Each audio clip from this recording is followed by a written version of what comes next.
ഇത് ഉണ്ടാക്കാൻ പോണേ വറുത്തരച്ച സാമ്പാർ വറുത്തരച്ചുണ്ടാക്കാൻ പോവേണേ. ഇലക്ഷനായിട്ട് ഇന്ന് സാമ്പാർ ചോറുമാവാം. പണ്ടൊക്കെ നമ്മളെ വീട്ടിൽ ആഹാരം കൊടുക്കുമായിരുന്നു ഇലക്ഷൻ ഡ്യൂട്ടിക്ക് വരുന്നവർക്ക്.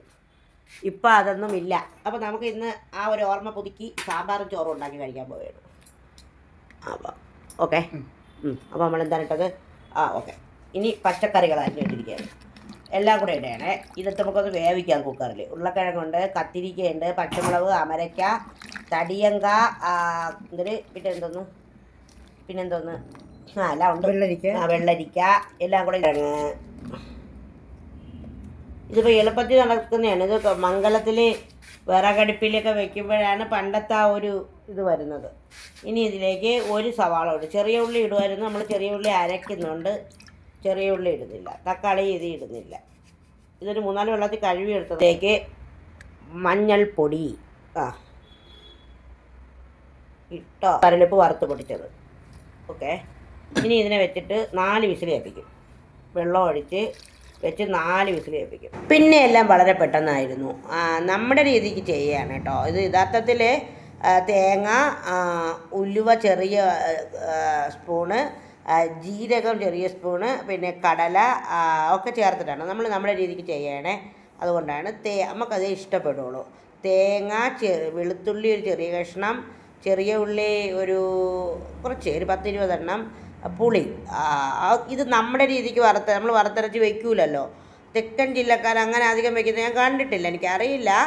നമ്മളങ്ങനെ വെച്ചിട്ടില്ല. പക്ഷെ നമ്മളിങ്ങനെ ഒരു വീഡിയോയ്ക്ക് വേണ്ടി ചെയ്യുകയാണ്. ഞാനൊരു വീഡിയോ കണ്ടതിൻ്റെ പ്രചോദനം ഉൾക്കൊണ്ട് കറിവേപ്പില, ഉഴുന്ന്, ചെറിയ ഉള്ളി, പുളി, തേങ്ങ ഇത്രയും നമ്മൾ ഇട്ടിട്ടുള്ളൂ. ജീരകം, ഉലുവ ഇട്ടിട്ടില്ല. അത് ഉലുവ ഇടണമായിരുന്നു. ഉലുവ കുറച്ച് ഇടണമായിരുന്നു. സാമ്പാറിൻ്റെ ശകലം ഉലുവ വേണമായിരുന്നു. അതിട്ടിട്ടില്ല. അതെനിക്ക് അപ്പോഴേ വിട്ടുപോയതാണ് കേട്ടോ. പിന്നെ ഞാനിപ്പോൾ വോയിസ് എടുക്കാൻ നേരത്താണ് അത് ഓർത്തത്. എന്നിട്ട് എനിക്ക് ഫോൺ വന്നു. അപ്പോൾ അത് കാരണം എനിക്ക് ഉള്ളി നേരത്തെ ഇടാൻ പറ്റിയില്ലായിരുന്നു. അപ്പോൾ ഉള്ളി പിന്നെയാണ് ഇട്ടത്. ഉള്ളി കുറച്ചും കൂടെ നേരത്തെ ഇടണം. അപ്പോൾ ഈ തേങ്ങ അങ്ങ് വറുത്ത് വന്നത് കൊണ്ട് ഉള്ളി ഇതായതുമില്ല.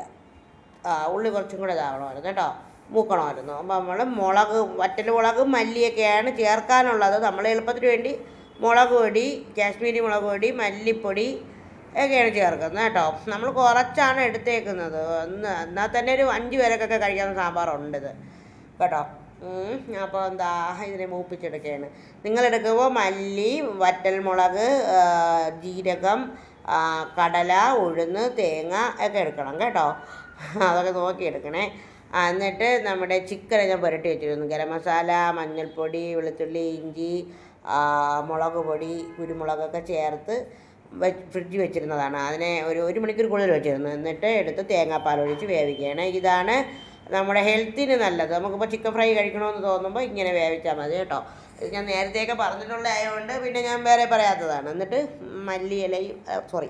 കറിവേപ്പിലയും ഇട്ട് അടച്ചു വെച്ച് വറ്റി വന്നപ്പോൾ കുറച്ച് അപ്പത്തിന് തേങ്ങയുടെ ഇതുണ്ടല്ലോ അതിൽ. അപ്പോൾ കുറച്ച് വെളിച്ചെണ്ണ മാത്രം ഇങ്ങനെ തൂവിക്കൊടുത്ത് തിരിച്ച് മറിച്ചിട്ട് എടുക്കുമ്പോൾ നല്ല ടേസ്റ്റി ചിക്കൻ ഫ്രൈ കിട്ടും കേട്ടോ. എന്നിട്ട് സവാളയും വറ്റൽ മുളക് ചതച്ചുമൊക്കെ വറുത്ത് കോരിയൊക്കെ ഇട്ട് കൊടുത്താൽ നമ്മൾ ഹോട്ടലിലൊക്കെ കഴിക്കുന്ന അത്രയും നല്ല ചിക്കൻ ഫ്രൈ ആയിട്ട് രുചിയാണ് ഇതിന്. തേങ്ങാപ്പാൽ വേവിക്കുന്നതുകൊണ്ട് തന്നെ നല്ല ടേസ്റ്റാണ് കേട്ടോ. അപ്പോൾ നിങ്ങൾ ചിക്കൻ ഫ്രൈ ഉണ്ടാക്കുമ്പോൾ ഇങ്ങനെ വേണം ഉണ്ടാക്കുക. അല്ലാതെ എണ്ണയിൽ പൊരിച്ചെടുത്ത് നിങ്ങൾ കഴിക്കരുത് എന്നും കൂടെയാണ് എനിക്ക് പറയാനുള്ളത്. മല്ലിയിലയാണ് ഇട്ട് കൊടുത്തത് കേട്ടോ. അപ്പോൾ സാമ്പാറിന് ആദ്യം തന്നെ നമ്മൾ വേവിച്ച് മാറ്റി വെച്ച് ഇനി അരച്ചെടുക്കണം, മസാല തണുക്കണം. ആ സമയത്താണ് ചിക്കൻ ചെയ്യുന്നത്. അപ്പോൾ നല്ലൊരു ലഞ്ച്, ഒരു എളുപ്പത്തിലുള്ള ലഞ്ച്, നോൺ വെജും വെജും കൂടെ അടങ്ങിയ ഒരു ലഞ്ചാണ് തയ്യാറാക്കുന്നത്. നമ്മൾ വീഡിയോകളൊക്കെ ഞാനിങ്ങനെ വല്ലപ്പോഴും കൂടിയൊക്കെ ഇങ്ങനെ വീഡിയോകളൊക്കെ കാണുമ്പോൾ മറ്റ് വടക്കൻ ജില്ലക്കാർക്കൊക്കെ അല്ലെങ്കിൽ പാലക്കാട് ഭാഗങ്ങളിലൊക്കെ ഉള്ളവർക്കൊന്നും എന്നും മീൻ അങ്ങനെ നിർബന്ധമൊന്നുമില്ല. അവർ ഒരുപാട് വെറൈറ്റി കറികളുണ്ടാക്കും. അതിലൊന്നാണ് അവരുടെ വറുത്തരച്ച സാമ്പാർ. സത്യം പറഞ്ഞാൽ എനിക്കത്ര വറുത്തരച്ച സാമ്പാർ നമ്മുടെ രീതി അല്ലാത്തത് കൊണ്ട് ഇഷ്ടമാവില്ലല്ലോ എന്നൊക്കെ കരുതിയാണ് നമ്മുടെ രീതിക്ക് അതിനെ മസാലയാക്കി എടുത്തത് കേട്ടോ. ഞാൻ നിങ്ങളടുത്ത് പറയുന്നു, നിങ്ങൾ തീർച്ചയായിട്ടും ആ രീതിക്ക് തന്നെ ഉണ്ടാക്കി നോക്കണം കേട്ടോ. ഇങ്ങനെ ഉണ്ടാക്കിയാലൊക്കെ തന്നെ സാമ്പാർ ഭയങ്കര സൂപ്പറായിരുന്നു എന്ന് വേണം എനിക്ക് പറയാം. അപ്പോൾ ചിക്കൻ ഫ്രൈ ഇവിടെ റെഡി ആയിട്ടുണ്ട്. അപ്പോൾ നിങ്ങൾക്ക് മനസ്സിലായല്ലോ. വെളിച്ചെണ്ണ നമ്മൾ 2 സ്പൂൺ പോലും ഒഴിച്ചിട്ടില്ല. തേങ്ങാപ്പാലാണ് ചേർത്തേക്കുന്നത്. തേങ്ങാപ്പാലിൽ വേവിച്ചാണ് എടുത്തേക്കുന്നത്. അപ്പോൾ നമ്മുടെ ഇലക്ഷൻ ഡേയിലെ ഫുഡ് ഒരുക്കലാണ് കേട്ടോ. ഞാൻ പറഞ്ഞല്ലോ, എൻ്റെ ചെറുതിലെയൊക്കെ നമ്മുടെ വീട്ടിലെ ഇലക്ഷൻ ഡേയിൽ രാവിലെ കാപ്പി, ഉച്ചയ്ക്ക് ചോറ്, വൈകിട്ട് ചായ അങ്ങനെയൊക്കെ ഉണ്ടാക്കുമായിരുന്നു ആൾക്കാർക്ക് കൊടുക്കാനായിട്ട്.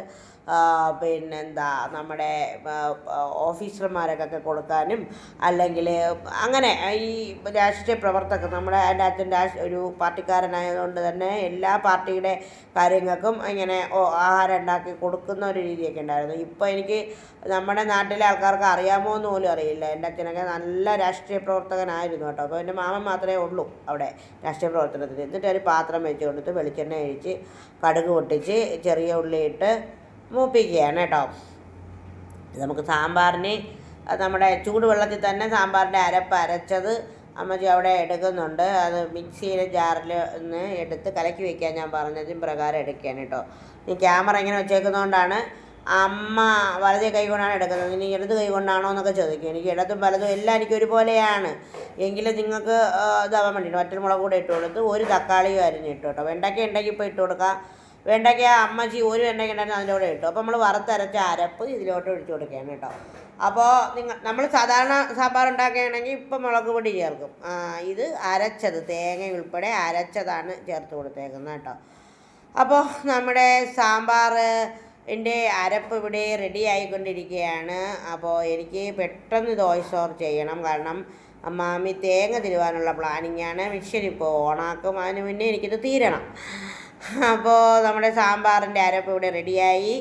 ഇനി നിങ്ങൾ സാമ്പാർ വയ്ക്കുമ്പോൾ ഇങ്ങനെ ഒന്ന് വെച്ച് നോക്കിയിട്ട് അഭിപ്രായങ്ങൾ പറയണം. കായപ്പൊടി ഇപ്പോൾ നമ്മുടെ കായപ്പൊടിയുടെ ടിന്നി വയ്ക്കാതെ അമ്മയ്ക്ക് വേണ്ടി സൗകര്യത്തിന് വേണ്ടിയിട്ട് കവറിലിട്ട് വെച്ച് കൊടുത്തിരിക്കുന്നതാണ് കേട്ടോ. അപ്പോൾ പെട്ടെന്ന് പൊട്ടിച്ചെടുത്തിടാനും കവർ ടിന്നി തുറക്കാനൊക്കെ പാടായതുകൊണ്ട് അപ്പോൾ കായപ്പൊടിയാണ് ഇട്ടത്. കായപ്പൊടി അരയ്ക്കുമ്പോൾ കായം വറുത്ത് എണ്ണയിൽ വറുത്തിട്ട് അരച്ചാൽ നല്ലതായിരിക്കും. നമ്മൾ ആദ്യം വറുത്തല്ലോ തേങ്ങയൊക്കെ, അപ്പോൾ കുറച്ചുകൂടെ ടേസ്റ്റ് ആയിരിക്കും കേട്ടോ. എന്നിട്ട് നമ്മുടെ സാമ്പാറിലോട്ട് ഇട്ട് കൊടുത്തു. മാമിയാണ് ഈ സൗണ്ടൊക്കെ ഉണ്ടാക്കുന്നത് കേട്ടോ അവിടെ ഇവിടെയൊക്കെ. പിന്നെ അപ്പോൾ നമ്മുടെ സാമ്പാർ ഇവിടെ റെഡി ആയിട്ടുണ്ട്.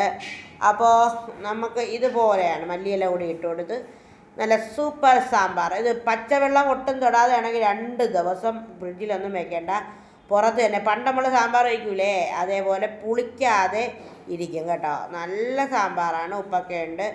ഇനി നമുക്ക് ചൂട് ചോറിൻ്റെയോടൊപ്പം നാരങ്ങ കറിയും സാമ്പാറും ചിക്കൻ ഫ്രൈയും മത്തങ്ങ അരിശ്ശേരിയും. ഇതായിരുന്നു നമ്മുടെ സ്പെഷ്യൽ സാമ്പാർ. പൊളി മാസമായിരുന്നു, ഭയങ്കര സൂപ്പറായിരുന്നു. നിങ്ങളൊരു വട്ടം ഇതുണ്ടാക്കി നോക്കണം. ഇരുന്ന് തള്ളുന്നതല്ല, ഇത് നിങ്ങൾക്ക് ഇഷ്ടപ്പെടുക തന്നെ ചെയ്യും കേട്ടോ. അപ്പോൾ എല്ലാവരുടെയും സപ്പോർട്ട് പ്രതീക്ഷിക്കുന്നു. ഞാനിത് യൂട്യൂബിലും ഇൻസ്റ്റയിലും ഫേസ്ബുക്കിലും ഒക്കെ അപ്ലോഡ് ചെയ്യും. പണ്ടത്തെ പോലെ നമ്മൾ വീഡിയോ ഇട്ടാൽ ഫേസ്ബുക്കൊന്നും നമ്മുടെ വീഡിയോ ഒന്നും കൂടുതൽ ആൾക്കാരിൽ എത്തിക്കുന്നില്ല. എല്ലാവർക്കും ഇപ്പോൾ ഫോട്ടോയൊക്കെ ഇട്ട് പോസ്റ്റ് എഴുതിയിട്ട് എല്ലാവരും ഇൻകം ഉണ്ടാക്കുന്ന തിരക്കിലാണ്. പക്ഷേ ഞാനും ഉദ്ദേശിക്കുന്നത് നമ്മളുടെ ടേസ്റ്റ്, നമ്മുടെ രുചികളൊക്കെ നിങ്ങൾ എത്തിക്കുമ്പോൾ എനിക്കൊരു സന്തോഷം, അത്ര തന്നെ. അപ്പോൾ ഒരുപാട് ഇഷ്ടത്തോടെ നിങ്ങളുടെ സ്വന്തം ദീജ.